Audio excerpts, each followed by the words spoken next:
Ayan po yung gagamitin natin na knuckle bearing, yung stick bearing po. Ang tatak po niya is Phyto. Ayan po, no? Stick bearing po ang gagamitin natin. Pang sniper po, pero ilalagay po natin sa NMAX. Mamaya po i-update namin kayo sa video kung paano po magpapalit ng knuckle bearing ng NMAX.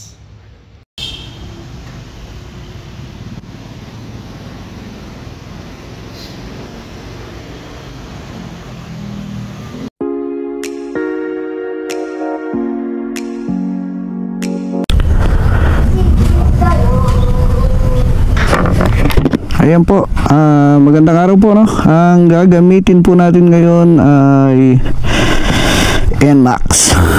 Ayan.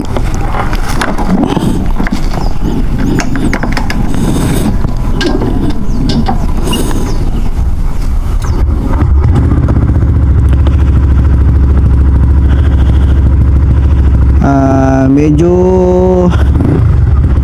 may tama na po siya. Yan sa ayan, may kanal na po siya sa knuckle bearing. So dadalhin natin siya sa pagawaan kay Master Ricky para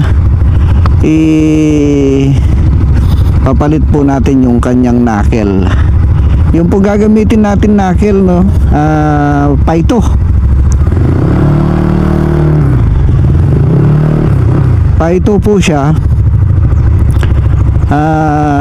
pang sniper po siya. Pero ang nakaano doon,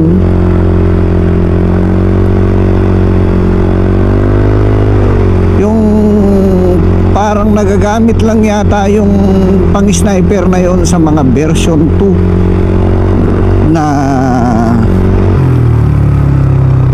NMAX. Yan, yung stick bearing po ang gagamitin natin na knuckle. Yan.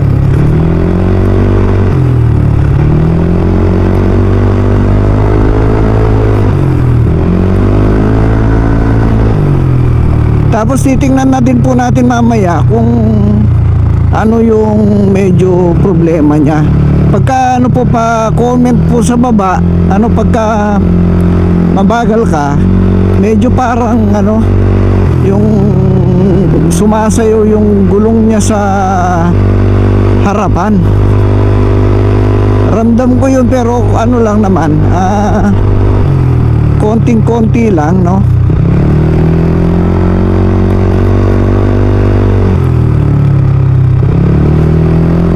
Pero meron.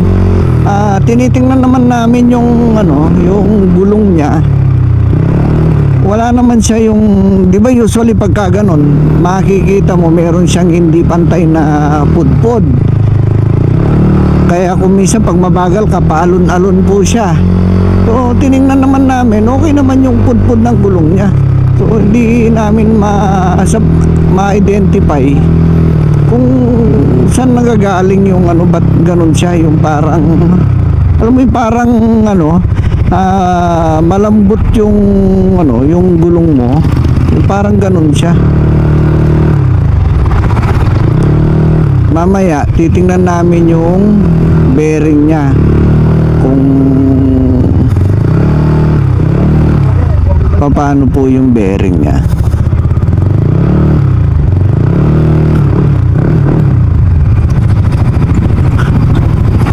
Pagka inaalog mo naman siya sa ano, sa gulong, wala din naman tama yung bearing niya. Aalugin mo siya, wala siyang alog.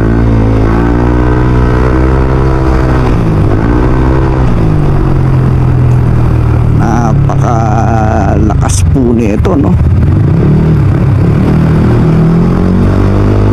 Kargado po ito pang gilid, tapos naka ECU po siya. May program. Yan. Pero siya yung tipo na anong tawag doon, touring set. Yan. Pwede siyang malayuan nagbiyahe na ratratan. Yan. pwede. Lakas, so tingnan nyo. Kita nyo? Sobrang lakas, parang ano, parang manual siya. Oh. Nakita nyo na. Ang bilis, grabe ang lakas niya.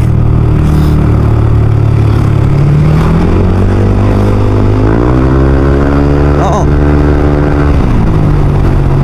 Split seconds lang ito. Kuha niya yung 100. Wala lang tayong pang-anuan dito na 100. Ay na maluwang na kalsada, no? Lakas. Mamaya pakikita ko po sa inyo yung gagamitin natin na stick bearing. Phyto. Ayun, ang tatakbo niya is Phyto. So ang brand niya. So marami naman pong product din ng Phyto, no? May mga chain lube, chain cleaner, anong tawag dito? Gear oil, yan po yung mga brand ng Phyto. So subok na po yan, no, na napakagandang brand ng Phyto. Yan po yung ipapalit natin mamaya sa nabili nating knuckle bearing. Sa lieg po yun.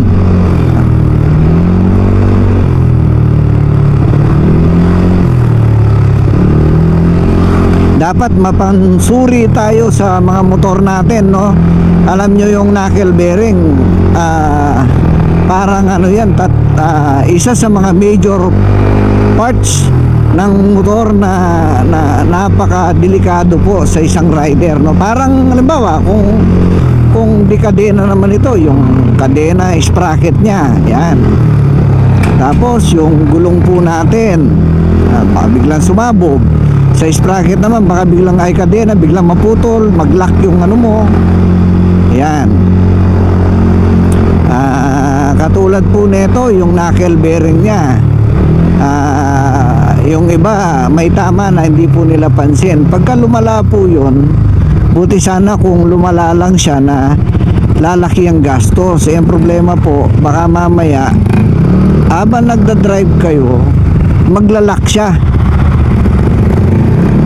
Pagka overtake mo kurba, tapos maglalak na po siya. Kunwari malalaglag na yung mga bulitos niya, maglalak po siya. Napakadelikado po, no? Alam niyo naman po yung pag may tama na, hindi na po smooth yung kurbada niya. Pag sinenter stand mo, angat mo yung gulong niya sa harapan, kurba-kurba mo, mararamdaman niyo po yung parang meron siyang kanal na tinatawag. Yung makikita nyo lumulubog-lubog na siya, yun. Hindi na po smooth yung kurbada niya, although kumukurba siya, pero mararamdaman mo yun na meron siyang ano, parang nag-i-stop na siya dun sa part na yun, kanal, parang may kanal siya, parang ganon. So pagka ganon po, hindi na yun makukuha sa adjustment. Ibig sabihin po nun, nagpapapalit na siya. So huwag na po nating hintayin yung magkaroon ng malaking problema. Katulad po yun, napakagandang brand po nun, 825 lang po yun, yung Phyto na gagamitin natin, no? Pero sulit na po siya. Kumpara mo kung magkakaroon po ng aberya, siyempre mas malaking problema. Papalitan mo yon, plus yung masisira dahil nadisgrasya ka, tapos plus yung sarili pa natin, no? Siyempre pagagamot mo pa. Kaya pagka mga ganun po, anong tawag doon, unahin na natin, agapan na yon, agapan na natin. Ayun, nandito na po tayo, no?